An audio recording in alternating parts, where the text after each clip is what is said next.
Katekis daw na mo karon. At si Pastora. Dito ka upo biya. Inday nako. Inday. Glory to God. Mag-start tayo sa ating worship. Ako welcome si Pastora Elsie sa Message in Words. God. Praise the Lord.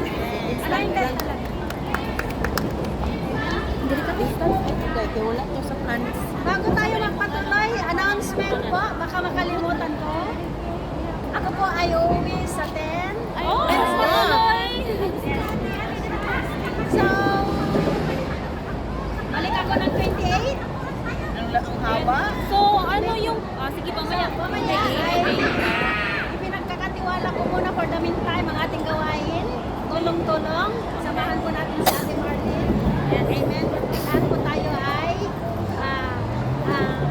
sabi nga ng Psalms 133 verse 1, how good and how pleasant it is when brethren dwells together in perfect unity. So, tuloy-tuloy lang ang ating gawain. Amen. So, bago po tayo magpatuloy, mangyari po na makibukas po tayo sa ating mga holy phone o kaya mga Biblia at tayo po ay mag-aral ng salita ng Panginoon. Amen?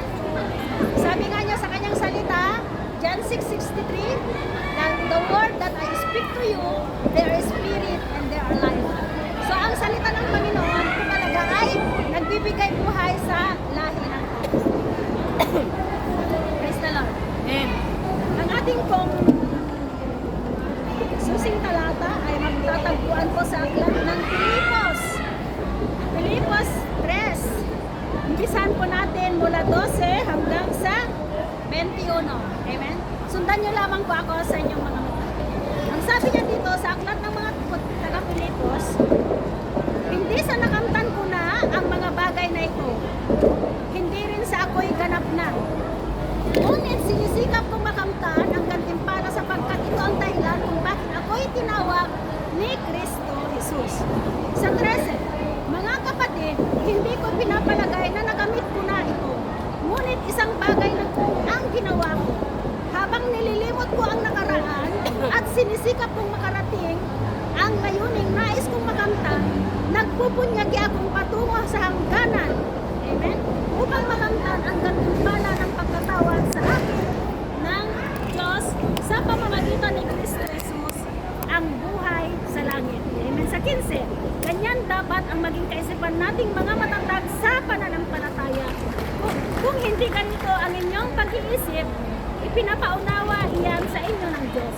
16, ang mahalaga ay panghawakan natin ang ating nakamtan na. Amen. Mga kapatid, magkaisa kayong tumulan.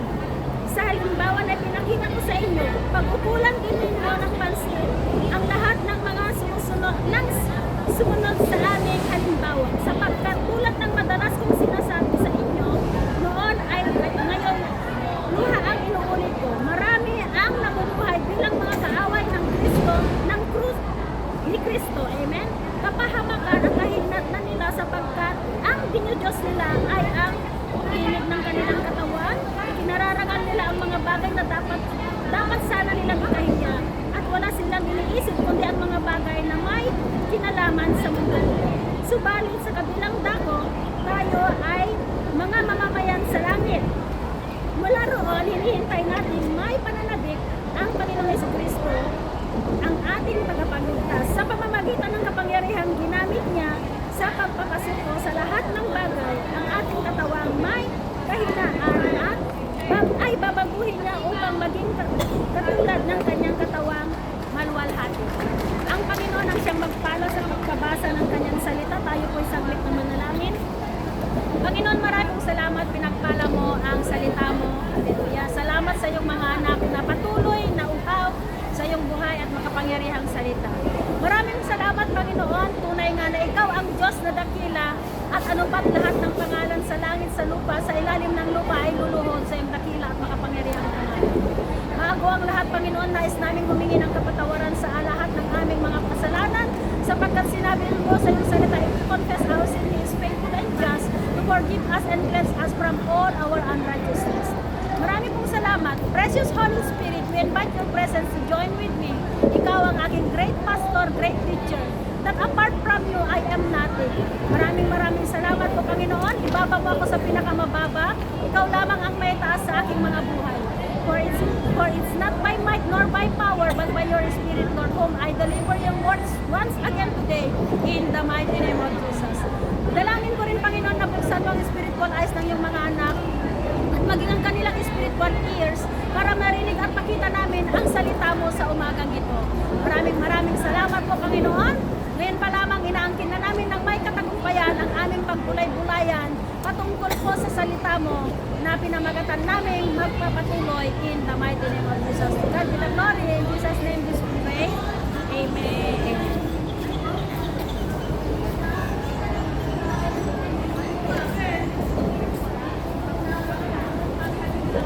Hallelujah. Praise the Lord. Amen. Bago tayo magpatuloy, tatanungin ko kayo, bakit ba kinakailangan nating magpatuloy? Amen. Sabi nga niya, alam na, kung babasahin natin itong ating konteksto, sinabi nga ni Apostol Pablo dito, kailangan nating kalimutan ang nakaraan para makapagpatuloy po tayo, kasi meron gantimpala talaga na ating tatanggapin mula sa Panginoon kapag tayo ay magpatuloy. Nandito na tayo sa kalagitnaan. Amen? Kung aaralan natin ang buhay ni Apostol Pablo, siya po ay nabilanggo. Amen? At sa kanyang pagkabilanggo, siya patuloy pa rin na nagtitiwala, patuloy pa rin siyang nangangaral ng salita ng Panginoon.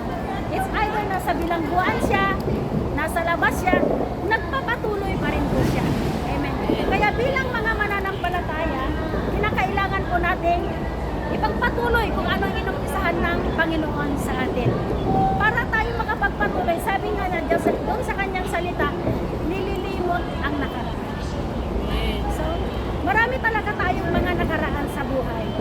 Dalangin ko na ngayong 2024, lahat ng mga masasakit, mapapait na mga pangyayari, iwanan na natin. Ngayong 2024, huwag na nating dalhin. 2025, amen? Huwag na nating dalhin sa 2026. Ibaon na natin sa pusod ng dagat, amen? Ang mga mapapait, malulungkot na mga pangyayari ng ating buhay para huwag na nating kunin. Bakit ba sa ilalim ng dagat, sa pusod ng dagat natin iwanan? Ang dahilan ay hindi na natin yan talagang makukuha.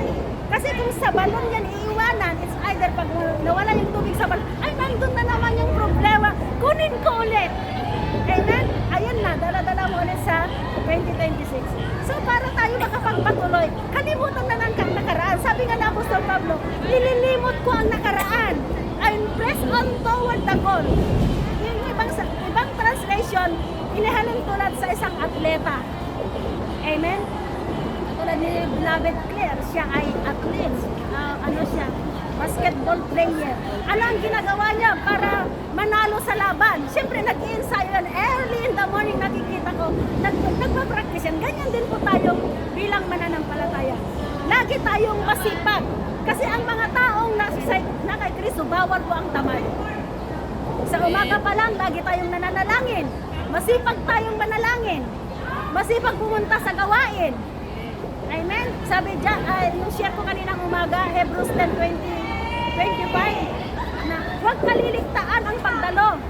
Amen? Sa mga gawain, yamang nalalapit na ang pagdating ng Panginoon si Kristo. Kailangan po tayong laging masipag.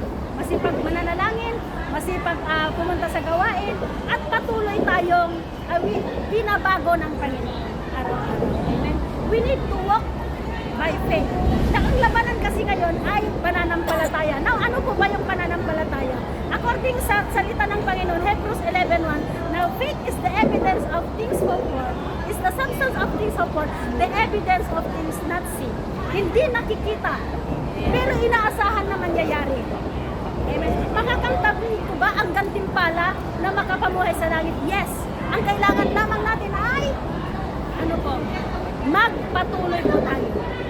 Kalimutan ang nakaraan, kasi ang nakaraan, ang mga masasakit na nakaraan, yan yung nag-i-hindrance para tayo makapagpatuloy. Malulungkot tayo. Tinatamad tayo mag-aral ng salita ng Panginoon. Subalit kung tayo'y nagpapatuloy sa gawain, kaya sabihin mo sa katabi mo, humanda ka, kasi marami tayong talagang gagawin ngayong 2026 na handa. Amen. Lahat po tayo dito ay gagamitin ng Panginoon. Amen. Ang kailangan lamang natin gawin ay ano? Magpatuloy. Amen. Now, bakit po ba kinakailangan natin magpatuloy? Ang dahilan ay maraming mga paalala ang salita ng Lord. Amen. Kung ating lalaliman ang pag-aaral ng salita ng Panginoon, yung unang dahilan ay matatagpuan po sa Aklat ng Santiago 4:14. Ang sabi nga dito, hindi ninyo alam kung ano ang mangyayari sa inyo bukas. Ang buhay ninyo ay parang usok lamang, sandaling lumilitaw at agad ding nawawala. So, ibig sabihin dito, ang buhay talaga ay napakaikli. Kaya huwag na nating sayangin. Amen? Purihin ang Panginoon sa Kristiyanong tulad mo at tulad ko. We treasure the time, talent, and everything we have. Ginugol na natin sa Panginoon. Bakit? Kasi napakaikli ang buhay. 90 verse 10 ng Psalm, sabi niya na doon hanggang 70 na lang ang buhay natin sa daigdig. At kung medyo tayo healthy, may bonus tayo umabot ng 80. Pero pag medyo healthy pa rin yung ating katawan, 90 to 100, hindi na yan naaabot ng 120. Dahil nga sa pagkakasala ni Adan at Eva. Amen? Noong unang panahon, kung aaralin natin ang Biblia, si Methuselah, 999 years old siya. Pero wala naman siyang nagawang mabuti. Sinabi lang na siya ang pinakamatandang maraming taon na nabuhay sa daigdig. Amen. Kung aralin natin, Methuselah ang kanyang Panginoon. Pero dahil sa galit ng Panginoon sa pagkakasala ng tao, kung basahin natin doon sa Genesis 6 and 7, pinaiksi ng Panginoon ang buhay. Kaya naging maikli na lang. Hanggang 120 na lang. Pero sa generation natin ngayon, 70 na lang ang buhay na. Pag lumampas po tayo dyan, ano na lang, bonus na po natin. Salamat Panginoon, lumampas ako, 75 na. Ang nanay ko is going 75 years old, so marami na siyang bonus sa Panginoon. Eh, hindi masyadong masakit kung ang mga mahal natin sa buhay. Ang mahalaga ay tinanggap natin, nagsisi tayo at nagbalik loob sa Panginoon. At yan ang dapat nating gawin. Habang buhay pa tayo, huwag nating sayangin ang pagkakataon. Kasi napakaikli. Nakita nga natin yung nangyari sa trahedya noong 2 weeks ago dito sa Hong Kong. Ganyan kaiksi ang buhay. Inihantulad sa isang usok. Agad lumilitaw pero agad din nawawala. So huwag nating sayangin. Amen? Ngayon, sasayangin mo pa ba ang buhay mo? Pagpatuloy na lang tayo. Amen? Kasi hindi yan nasasayang. Bakit? Merong awarding sa langit. Sasabihin ng Lord, well done, good and perfect servant. Dalawang kamay niya tayong yayakapin. Amen? Ngayon, kahit sabihin nilang, ano ka na, ganito ka na, huwag mong pakinggan yung sinasabi nila. Ang pakinggan natin ang salita ng Panginoon. Bakit? Kasi para sa atin yun lahat. Amen? Pag tayo nagpatuloy, nag-aaral ng kanyang salita. Amen? Hallelujah. Kaya tuloy lang, walang iwanan. Don't give up. Ang mga Kristiyanong tulad mo at tulad ko, meron tayong prinsipyo. Bahala na ang Panginoon. Amen? Ano man ang mangyari sa 2026, magpapatuloy tayo. Yan yung motto natin. Amen? Hallelujah, ngayong araw natin. Ano ba yung dahilan kung bakit kinakailangan natin magpatuloy? Ang pangalawa ay matatagpuan sa Kawikaan 27:1. Ako na lang muna magbasa, no? Hallelujah, sabi niya dito, huwag ipagyabang ang araw ng bukas. Pagkat, sabi niya doon, di mo alam kung ano ang magaganap. Yung una, ang buhay ay napakaikli katulad ng isang puso. Napakaikli talaga ng buhay. Katulad, kausap mo lang ngayon, mamaya, wala na pala. Uy, nawala na siya. Kausap ko lang kanina eh. Ganyan kabilis ang buhay, kaya huwag nating sayangin. Kaya pag tayo umuwi sa ating bansang Pilipinas, ang ating mga pamilya, patanggapin na natin sila sa Lord. Yun ang pinakamahalaga. Amen. Hindi na kailangang mag-invite ka pa ng pastor o kaya bishop para mag-declare ng salvation sa pamilya. Tayo na. John 1:12 sabi niya doon, ang sino mang tumanggap at nanalig ay binigyan niya ng kapangyarihan, anak ng Panginoon. Kaya meron tayong kapangyarihan. Mag-share tayo. Kaya nga tayo nandito sa park. Kaya nga tayo missionary eh. Ito yung mission natin. Mag-share lang ng mag-share ng salita ng Lord. Amen? Kasi ang buhay ay walang katiyakan. Ang kagandahan yan, lilipas yan. Ang kayamanan yan, iiwan natin sa daigdig na ito. Amen? Kaya huwag tayong mag-focus sa kayamanan. Mag-focus tayo kung ano ang pinapagawa ng Panginoon sa iyo at sa akin. Lagi nating tatandaan, lagi nating invite ang Lord. Lord, kalooban mo nga ba ito? Proverbs 3, 5, and 6, sabi niya doon, trust in the Lord. Lagi tayong nagtitiwala sa Panginoon. Huwag tayong magtiwala sa tao.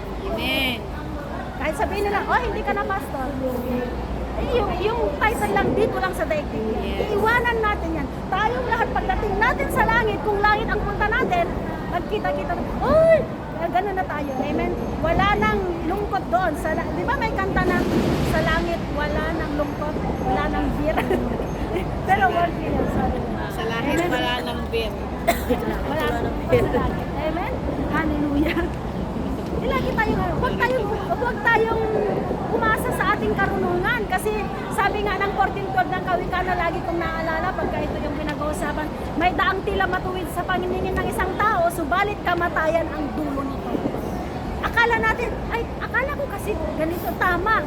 Pero lagi nating tatandaan, ang lahat ng akala ay walang tumatama. Amen. Kinakailangan magtiwala. Trust in the Lord lagi. Magkaano yan magka-partner yan. Proverbs 3, 5, and 6, and 14 ng Kawikaan. Lagi ko yung pinagpa-partner. Ano ba yung dahilan kung bakit tayo magpatuloy? Sabi niya doon sa Hebrews 9:27, haharap at haharap tayo sa Panginoon. Amen? Ay, pabayaan yung basahin ko. And it was appointed for men to die once, but after this, the judgment. Meron talagang judgment time. Amen? Haharap tayo sa Lord. Kung ano yung ginawa natin sa daigdig, magbibigay sulit tayo sa Kanya. Ngayon kung ang ating pangalan ay wala sa aklat ng buhay, sasabihin yun ang sasabihin ng Panginoon sa atin. I don't know you.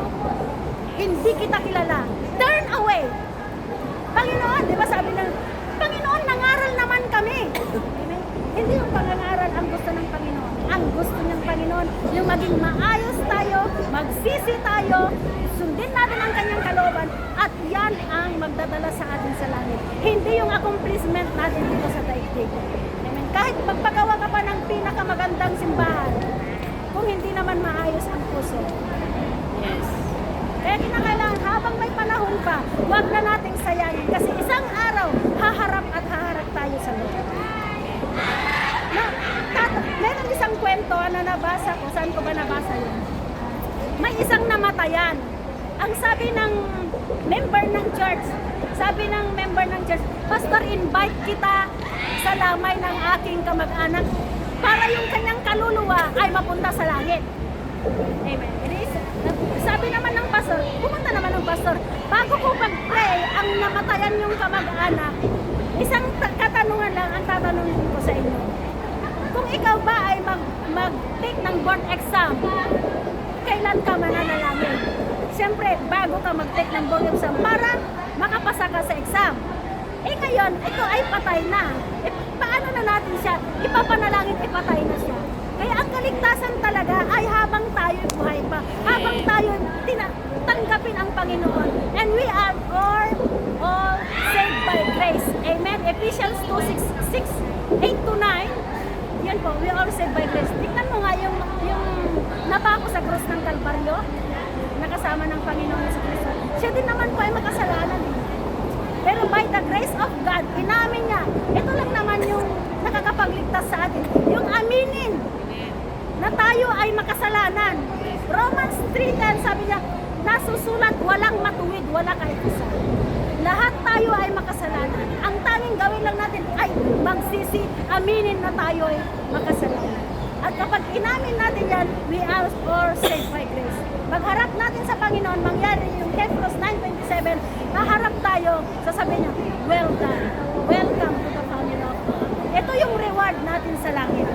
Doon, langit talaga yung ating pupunta. At hindi lahat ng tumanggap ng Diyos ko ay mapunta sa kaharian ng Lord. Yun lamang tunay na tumanggap at nanalo. Matthew 7:21. Basahin na lang po. Amen? Huwag kayong mag-alala, kunti lang naman yung ating mensahe sa umaga nito. Panghuli na po ito. 5 lang. 5 lang naman ito na paalala. Amen. Praise the Lord. Maaga lang. Ang panglima na dahilan kung bakit ay walang makakaiwas sa Panginoon. Ang ating susing talata dito ay sa Hebrews 2:3. Sabi niya dito, gayon din naman, paano tayo makakaiwas sa parusa kung hindi natin pahalagahan ang napakadakilang kaligtasan ito? Ang Panginoon ang unang nagpahayag ng kaligtasan ito at ang nakarinig sa Kanya ay nagpapatunay na ito ay totoo. Kung hindi tayo makakaiwas sa Panginoon, ano pa yung dapat natin gawin? Siyempre magpatuloy na lang tayo. Kung ano yung mga talentong binigay ng Panginoon sa atin, talentong pagkanta, pagsayaw, pagbabasa ng salita ng Panginoon, gawin na natin ng totohanan. Huwag yung partial lang. Amen? Maging consistent po tayo. Kaya nga ang daming mga naihandang mga aralin natin para pagdating ng 2026, I pray na lahat po tayo ay pastor na. Yes. Amen? Hindi lang every Sunday isa yung tumatayo. Lahat tayo tatayo. Yes. Amen? Yan yung mission Gamitin mo na natin. yung mga potensyal na yan na binigay ng Panginoon sa bawat isa sa atin. At hindi yan masasayang. Saan man tayo dalhin ng ating mga panyabak, ito yung ating isisyan. Ito yung napag-aralan ko sa June 1, Exit D. Amen? Every Sunday. At may hapon pa, may seminar pa. Hallelujah. At yun po ang ating gagawin. Huwag na tayong siyempre, yung mga bagay na gusto pa natin, ay di medyo bawas-bawasan na natin. Amen? Hallelujah. Yes. Maging seryoso na tayo. Kasi seryoso ang Panginoon na tumawag po sa atin. May plano ang Panginoon kung bakit tayo narito nagkakasama para bigyan siya ng kapurihan, pag-aralan ng kanyang mga salita. Huwag na nating sayangin pa. Amen? Amen. Kasi ang buhay talaga ay napakahalaga. Tignan natin yung mga nangyayari sa daigdig na ito. Marami ng mga pangyayari na mga trahedyang nangyayari. Buti sana kung yung mga tao na namatay na ay nakatanggap na sila sa Panginoon at alam natin na langit na ang kanilang pupuntahan. Maalala po natin si Lazarus at saka yung si Mayaman. Si Lazaro, siya po ay mahirap lang yung kanyang buhay noon sa daigdig. Amen? Ang kanyang kinakain nga, yung mga mumug lang na nahuhulog doon sa hapagkainan ng mayaman. Pero meron siyang panahon sa Panginoon. Lagi siyang tumutulog sa Panginoon, nananalangin sa Panginoon, God-fearing man yan si Lazarus. Pagdating ng panahon, sabay silang namatay ng mayaman. Amen? Si Lazaro, kinuha siya ng mga anghel at dinala sa piling ni Amang Abraham. Praise the Lord. At si Mayaman naman ay diretso sa impyerno. Ngayon natanaw ni Mayaman na si Lazaro ay nandun sa piling ni Amang Abraham. Sabi niya, Amang Abraham, pwede mo bang papuntahin si Lazaro dito para idampi yung kanyang daliri kasi hirap na hirap ako dito sa impyerno. Kaya yun ang nagpapatunay na totoo nga pala ang impyerno. Amen? Doon sa Luke yun eh. Hindi ko alam kung saan parte basta nasa Luke. Amen? Kaya huwag nating sayangin. Kasi habang tayo buhay pa, ito yung pagkakataon natin na piliin kung saan talaga tayo pupunta. Kung pupunta tayo sa langit, dalawa lang naman yung pupuntahan natin. Kaya purihin ang Panginoon sa mga mananampalatayang tulad mo at tulad ko, hindi sinasayang talaga yung pagkakataon. Tayong lahat ay binibigyan natin ng panahon ng Panginoon. Binabago niya tayo araw-araw. May kanta nga, binabago niya tayo araw-araw. At nangyayari sa buhay natin yung 2 Corinthians 5:17. Amen. Bilang mga Kristiyano, ang sino mang nakipag-isa kay Kristo Jesus ay isang bago na nilalang. Ang lahat ng bagay ay nagsilipas na, lagi narito si Dapawa, mga bago na. Bagong nilalang na tayo. Amen. Kita mo nga yung pananamit natin. Di ba dati, ang sexy-sexy nating manamit. Pero ngayon, purihin ng Panginoon, may nabago. Amen. Habang kasi nagkakasama tayo, same feather flocks together. Yes. Ganito siya manamit. At saka Kumbaga nakikita talaga sa atin yung buhay Kristiyano. Amen. Sa pananalita. Diba dati yung pananalita natin, lagi tayong nagmumura, lagi tayo kung ano-ano yung pananalita natin, pero nung binago talaga tayo ng Panginoon, at yan yung tunay na diwa ng Pasko, hallelujah, yung kaya nga, ang Panginoong Jesus ay pinanganak sa manger diba? Kasi nga ang manger ay bulok talaga yun, mabaho. Yan yung katumbas ng ating mga puso. Hanggat ang Panginoong Jesucristo ay hindi na isisilang sa puso ng isang tao, bulok yan. Amen. Ang laman ng puso niyan ay puro mga basura. Amen. Pero nung pinanganak na ang Panginoon, yan yung simbolo niya, pinanganak siya sa manger. Hallelujah. Ayan po. Nabago po tayo. Hallelujah. Yan ang dahilan kung bakit may Pasko. At naghalo-halo na yung ating turo kasi Pasko na rin ngayon. Amen. Hanggat hindi nababago yung puso niyan, hindi, ang laging laman niyan ay puro pagmumura, ano pa, puro mga kasalanan. Pero nung binago ng Panginoon ang puso natin, habang tayo patuloy na nag-aaral ng kanyang mga salita, hallelujah, at ibang biyak na, ibang cherry na, ibang hallelujah, clear na, ibang joy na, hallelujah, ibang Kati, ibang Ate Flor, Ate Marlene, this year 2026, ibang-iba na tayo. Kaya kinakailangan po, tayong lahat ay magpatuloy tayong lahat. Amen. Hallelujah. Don't give up. God is with us. Kung anong inimpisan ng Panginoon sa atin, tatapusin niya. Walang iwanan. Sama-sama tayong lahat. Ngayong 2026, kaya humanda po tayo. Marami ipapagawa ang Panginoon sa bawat isa sa atin. Doon tayo nagtatapos at marami pong salamat. Ang una nating gagawin, kailangan natin kalimutan ang nakaraan. Para makapagpatuloy tayo sa pinapagawa ng Panginoon sa atin, sa paglilingkod sa Panginoon, at gaano man yan kahirap, gaano man yan kasakit, kalimutan na yan. Iwanan na natin ngayon 2025. Hindi pa nga tayo nabibilang ko. Tignan mo nga si Apostol Pablo, kahit nabilang ko siya, nagpapatuloy siya. Eh tayo, malaya tayong pumunta kahit sa everyday nga, lumalabas pa tayo. Amen. Ang pangalawa ay, ayun, focus tayo sa salita ng Panginoon. Kasi lagi nating tatandaan ang mga paalala ng salita ng Lord, ang buhay ay napakaikli. Ito ay inahiling tulad sa isang puso.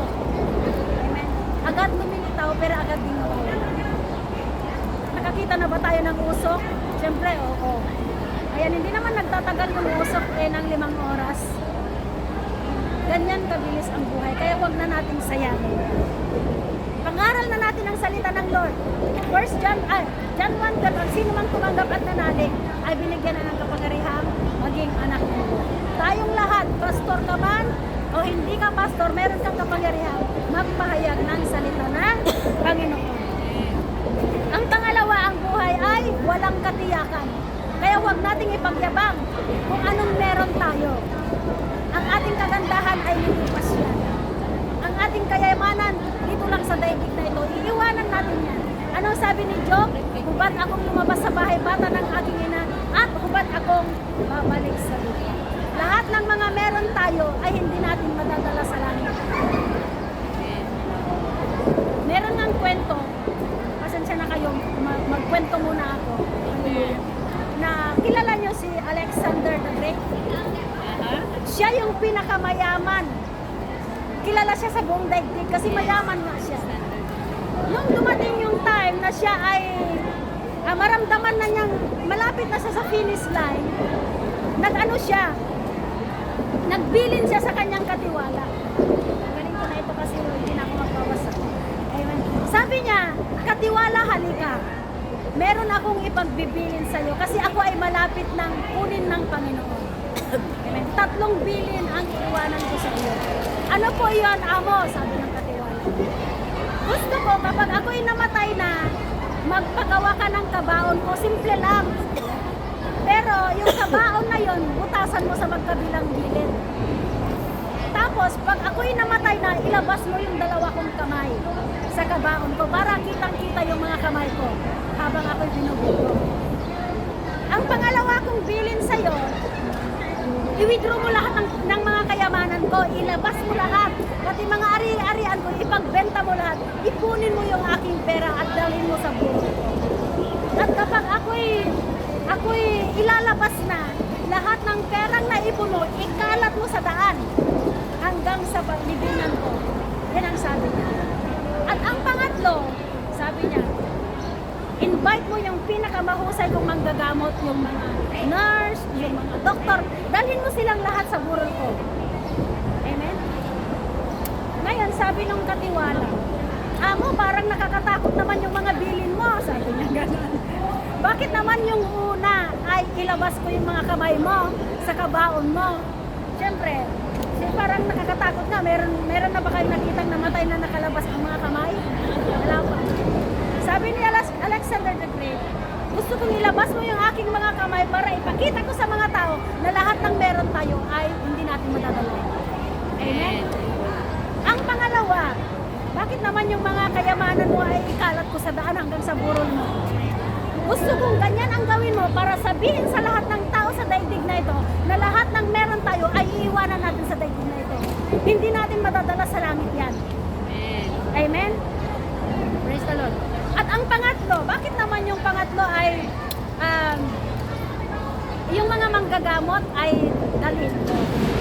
Gusto kong dalhin mo yung mga doktor na yan, yung mga nurse na yan, lahat ng nag-alaga sa akin para ipakita ko sa mga tao na ang Panginoon ang nagtatakda ng haba at iksi ng buhay. Ano mang extend natin, kung yun ang nakatakda sa atin, ay yun na yun.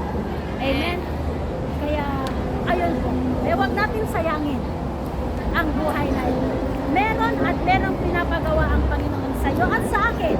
Amen? Maging seryoso na tayo. Ang tangi lamang natin gagawin ay magpatuloy po tayo. Amen? Lagi po natin tatandaan, ito yung lagi kong sinasabi, at huwag kakalimutan, ang buhay sa daigdig ay napakaikli lamang.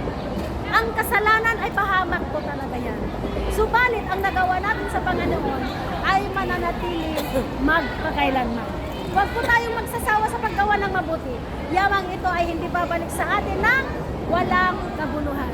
God bless us all at habang pansamantala ko kayong iiwanan, magpatuloy po tayo. Kita-kits tayo sa Amen. next year. Ay, hindi.